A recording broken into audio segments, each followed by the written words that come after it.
പ്രവേശന കവാടം രൂപകൽപ്പന ചെയ്യുന്ന സമയത്ത് ശ്രദ്ധിക്കേണ്ടതായിട്ടുള്ള ചില കാര്യങ്ങൾ നോക്കാം. പ്രവേശന കവാടം നിർമ്മിക്കാൻ ഉയർന്ന നിലവാരത്തിലുള്ള മരം ഉപയോഗിക്കാൻ പ്രത്യേകം ശ്രദ്ധിക്കണം.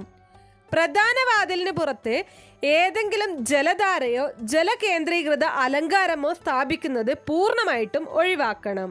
അതുപോലെ തന്നെ പ്രവേശന കവാടത്തിന് പുറത്തായിട്ട് ഷൂ റാക്ക് വെക്കുക, അല്ലെങ്കിൽ ഡസ്റ്റ്ബിൻ സ്ഥാപിക്കുക, ഇങ്ങനെയുള്ള കാര്യങ്ങളൊന്നും ചെയ്യാൻ പാടുള്ളതല്ല. ചില വീടുകളിൽ പ്രധാന വാതിലിനോട് ചേർന്ന് കുളിമുറി നിർമ്മിക്കുന്നതായിട്ട് കണ്ടിട്ടുണ്ട്. ഇങ്ങനെ ഒരു കാരണവശാലും ചെയ്യാൻ പാടുള്ളതല്ല. അതുപോലെ തന്നെ പ്രധാന വാതിലിന് ഒരു കാരണവശാലും നമ്മൾ കറുത്ത പെയിന്റ് അടിക്കാൻ പാടില്ല. പ്രവേശന കവാടം എപ്പോഴും നല്ല വെളിച്ചമുള്ളതായിരിക്കണം. ഇത് നമ്മൾ തോരണം കൊണ്ടൊക്കെ അലങ്കരിക്കുന്നതും അതുപോലെ തന്നെ നാമഫലകങ്ങളൊക്കെ വെക്കുന്നതും ഒക്കെ നല്ലതാണ്.